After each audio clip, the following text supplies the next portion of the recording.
Alhamdulillahirabbil alamin. Assalatu wassalamu ala asyrofil anbiya'i wal mursalin wa ala alihi washabbihi ajmain.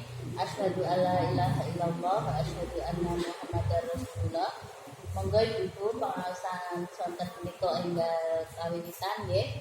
Saderengipun kawitan monggo kita doa sesarengan dari surat Al-Fatihah. Monggo. A'udzu billahi minasy syaithanir rajim. Bismillahirrahmanirrahim. Alhamdulillahirabbil alamin. Ar-Rahmanirrahim. Maliki yaumiddin. Iyyaka na'budu wa iyyaka nasta'in. Ihdinas siratal mustaqim. Siratal ladzina an'amta 'alaihim ghairil maghdubi 'alaihim waladdallin. Amin. Bismillahirrahmanirrahim. Raditu billahi rabban wa bil islami dinan wa bi Muhammadin nabiyyan wa rasulan. Rabbi zidni ilma warzuqni fahma. Amin ya rabbal alamin. Saderengipun pengawasan pengumuman nggih menika wonten spontan nggih mangke kagem Mbak sinten Mas Manis istrine Mbak Yani. Oh nggih Mbak Yani nggih.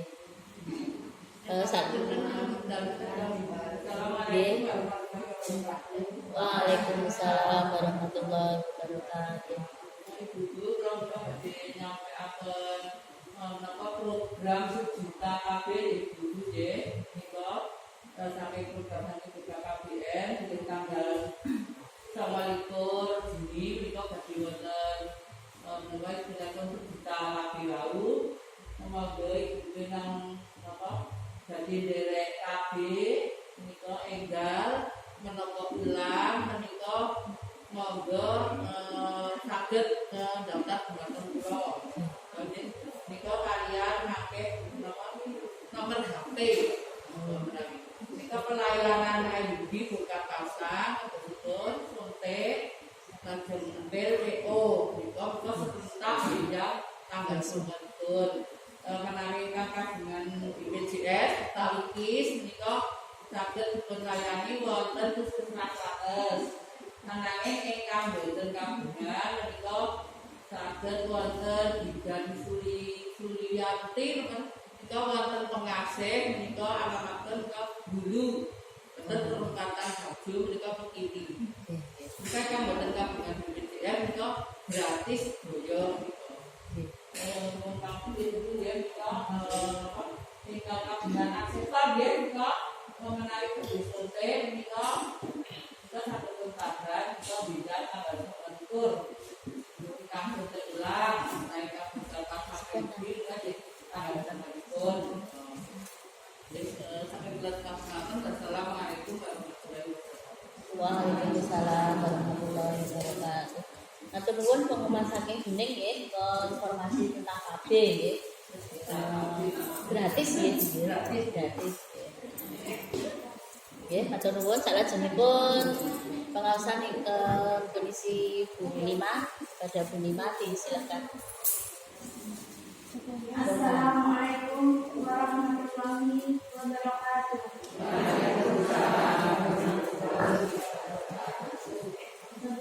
Saudari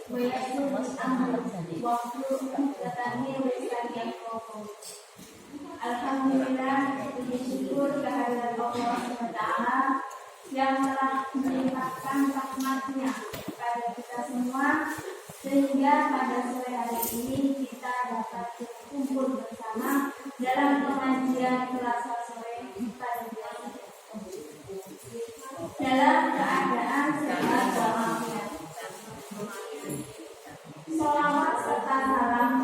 lupa kita juga kepada Nabi besar Muhammad Sallallahu Alaihi Wasallam yang telah melimpahkan rahmatnya, yang telah kita jadikan sebagai suri tauladan kita dalam berakhlakul karimah. Pada kesempatan ini izinkanlah saya untuk menyampaikan sebuah materi kajian berkaitan dengan wabah yang terjadi pada saat ini. Akan tetapi yang ingin saya sampaikan adalah tentang hikmah di balik munculnya wabah virus corona. Apakah ada hikmahnya? Berikut nanti akan saya utarakan. Anjuran dari beberapa ulama bahwa pada masa-masa ini bukan hanya di Indonesia saja, tetapi di seluruh negara itu wabah ini telah melanda seluruh negara dunia, yaitu wabah virus corona atau COVID-19. Wabah ini menimpa banyak korban jiwa, baik yang meninggal dunia maupun bisa disembuhkan. Kita sebagai umat muslim pasti memiliki beberapa cara atau dari beberapa ulama telah menganjurkan bagaimana kita sebagai seorang muslim bisa mencegah virus corona. Selain juga melakukan protokol kesehatan ketika di rumah maupun di luar rumah, seperti saat ini Ibu, kita datang ke pengajian menggunakan masker. Kemudian nanti setelah pulang cuci tangan maupun ganti baju dan menghindari berkerumun, artinya kita duduk juga berjaga jarak. Selain itu juga ibadah-ibadah yang bisa kita lakukan itu beberapa ulama menganjurkan. Yang pertama yaitu taubat nasuha, kemudian bersolawat kepada Nabi, bersedekah, dan beramar ma'ruf nahi munkar. Ini akan saya jelaskan satu persatu secara singkatnya, bahwa yang berkaitan dengan taubat nasuha itu dalam surat At-Takwir ayat 8, yang artinya, hai orang-orang yang beriman, bertaubatlah kepada Allah dengan taubatan nasuha, taubat yang semurni-murninya. Mudah-mudahan Rabbmu akan menutupi kesalahan-kesalahanmu dan memasukkanmu ke dalam surga yang mengalir di bawahnya sungai-sungai. Sebenarnya adanya wabah ini termasuk kalau istilah kita tanda-tanda, artinya gini, kita masih diberi waktu untuk bertobat, daripada nanti kita misalkan kena penyakit atau kena musibah yang pada saat waktu itu kita tidak bisa melakukan ibadah lagi. Justru saat ini adalah kesempatan kita untuk lebih banyak ibadah. Kita masih ada waktu untuk bisa bertaubat, memperbaiki segala kesalahan yang pernah kita lakukan. Yang kedua tadi bersolawat. Pasti kita sudah mengamalkan itu, karena solawat itu banyak macam-macamnya, itu tergantung pribadi masing-masing. Tetapi ketika yang lain atau waktu yang insya Allah khusyuk untuk berzikir, itu adalah waktu-waktu sebelum menjelang subuh, sebelum fajar, perbanyak untuk istighfar dan bersolawat. Kemudian yang ketiga tadi, sedekah. Adalah salah satu manfaatnya sedekah adalah menolak bala. Dari hadis riwayat Imam Baihaqi, bersedekah, sebab bala bencana tidak pernah bisa mendahului sedekah. Banyak waktu-waktu yang tepat atau waktu-waktu yang paling mendapatkan berlipat ganda sedekah, balasan pahala berlipat ganda sedekah adalah ketika hari Jumat. Kita dilipat gandakan ibadah-ibadah kita akan bersedekah. Kemudian jika setiap harinya adalah setelah terbit fajar atau ketika waktu subuh, karena ketika kita bersedekah pada waktu itu kita disaksikan oleh para malaikat dan didoakan oleh para malaikat. Bersedekah di waktu subuh itu apa harus kemudian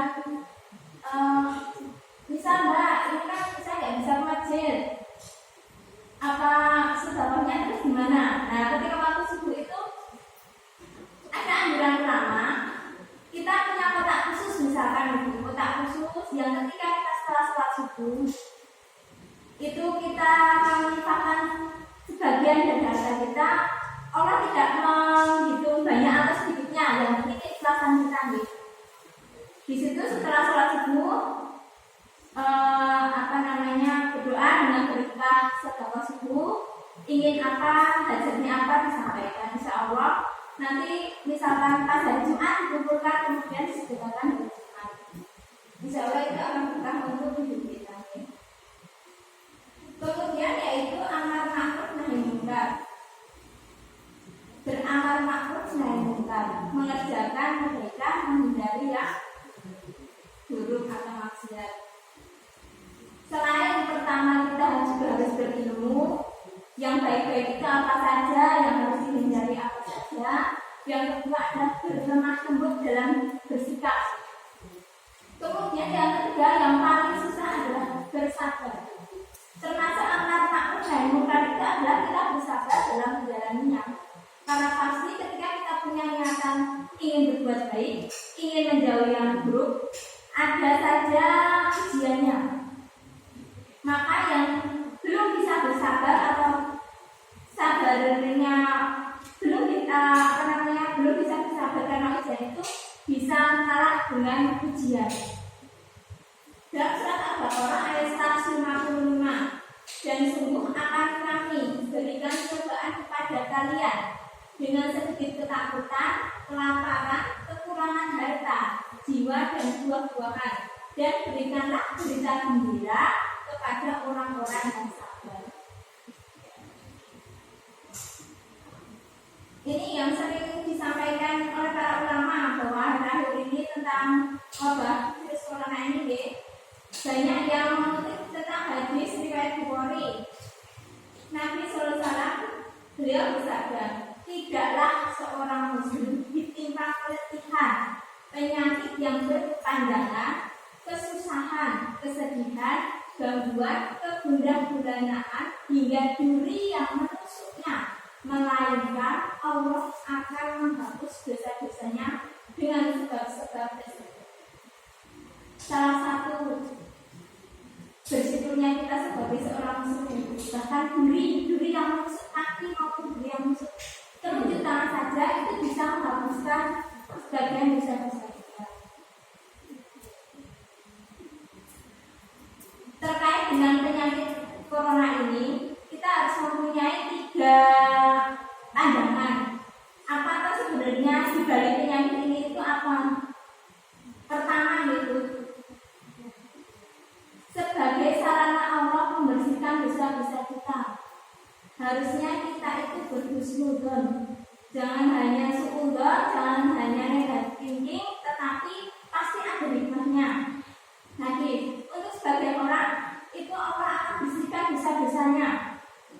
Karena manusia itu tempatnya salah, tempatnya hilaf, tempatnya dosa.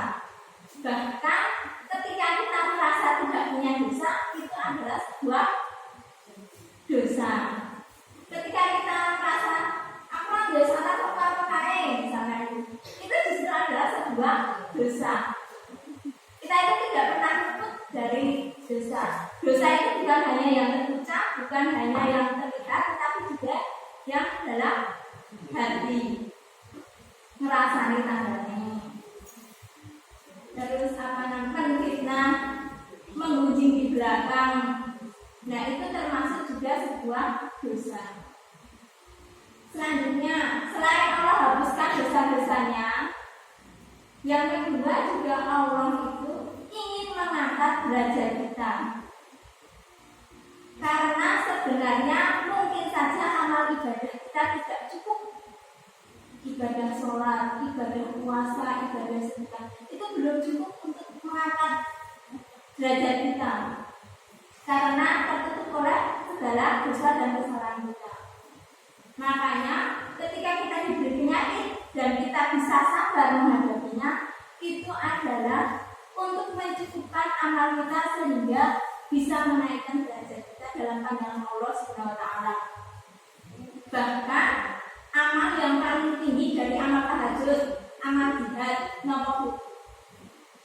Yang paling tinggi dari amal tahajud, amal jihad nopo? Amal sabar.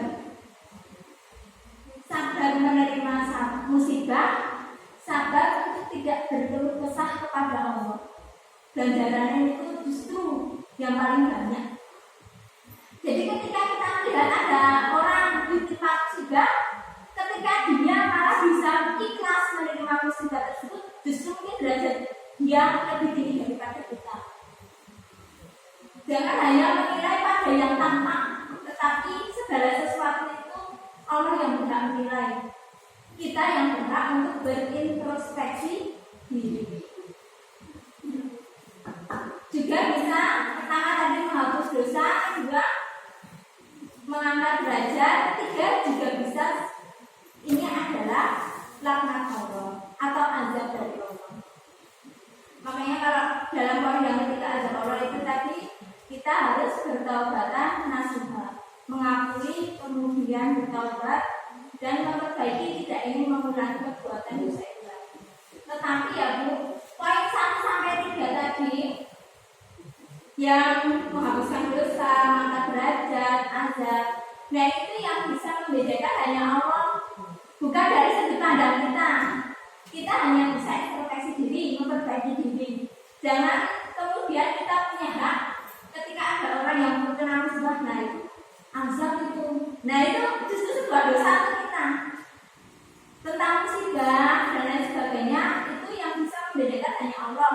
Kalau diri kita sendiri ya kita cuma bisa mengambil hikmahnya. Oh kalau kayak gitu ya kita tiru yang baiknya, ya nggak ditiru yang buruknya.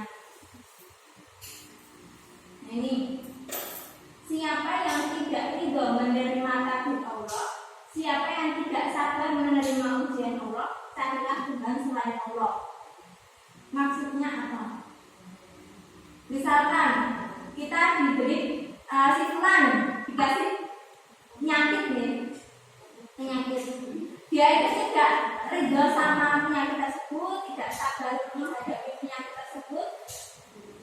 Dia tidak berusaha untuk menyembuhkan secara medis, tidak berusaha untuk menyembuhkan secara alami, tetapi dia malah pergi ke misalkan dukun. Yang ditanya bukan penyakitnya, sopo saya kira iki, gitu.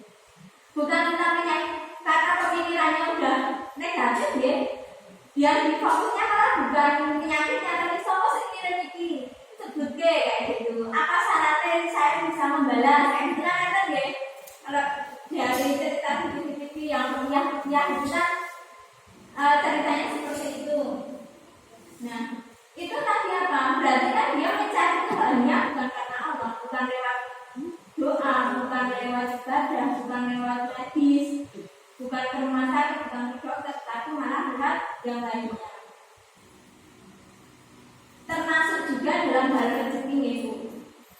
Karena saya juga merasakan bahwa kalau sudah berumah tangga nih, kita sudah istilahnya bisa membuat keputusan pilihan mau mencari rezeki yang halal atau tidak. Termasuk justru mencari rezeki yang halal kadang malah banyak banget cobaannya, banyak ujiannya. Kalau kita bisa ridho atas keadaan kita, sabar, insya Allah akan memberikan keberkahan untuk hidup kita. Berkah itu kan ketika kita sehat, anak-anak sehat, anak-anak solih-solihah, rezeki dicukupkan, pasti ada jalannya. Insya Allah kayak gitu kalau hidupnya berkah. Tetapi apabila musibah itu terjadi karena melakukan usaha itu beda lagi. Misalnya tadi apa namanya, si fulan kena, misalnya kena corona ya, si fulan terkena corona, dia terkena tetapi dalam dirinya kayak ini Allah mengangkat derajat saya, ini Allah menghapuskan dosa-dosa. Tetapi kalau dalam hal usaha ternyata dia tidak memakai masker misalnya, tidak berjaga jarak, malah sering kesana kemari, tidak menjaga kesehatan badannya. Nah itu bukan termasuk yang tadi, itu termasuk hukum sebab akibat dia terkena COVID karena sebabnya dia sendiri yang menzalimi dirinya sendiri. Nah ini hikmahnya dalam sore hari ini, materi hari ini kita ambil dalam pandangan hikmah dulu. Mungkin ya sebelumnya banyak ustaz yang menyampaikan tentang berbagai macam pandangan, tetapi dalam sore hari ini saya akan mengambil tentang hikmah bahwa virus COVID-19 ini atau corona itu adalah salah satu dari sekian ciptaan Allah Azza wa Jalla. Allah yang Maha Perkasa lagi Maha Agung, yang menunjukkan atas lemahnya manusia. Kenapa Allah ciptakan virus ini? Kalau berbicara hikmah, Allah itu diantara namanya Al-Hakim, artinya Maha Bijaksana, dan Al-Hamid, Maha Terpuji. Pasti ada hikmahnya ketika Allah ciptakan virus ini. Allah SWT itu yang penuh dengan hikmah. Tidak ada ketentuan Allah, tidak ada ciptaan Allah, melainkan di balik itu ada hikmah yang besar sekali. Misalkan Allah berikan percontohan, sekarang kita bahas tentang contoh yang lebih nyata. Kalau virus corona kan kasat mata nih, baru kelihatan ketika sudah ada program ini. Tapi kita misalkan contoh nyamuk kecil kelihatan suka gigit. Tapi apakah ada hikmah di balik serangga nyamuk itu? Hewan nyamuk itu apakah ada hikmahnya? Banyak. Orang-orang yang kerja di pabrik obat nyamuk berapa ribuan bahkan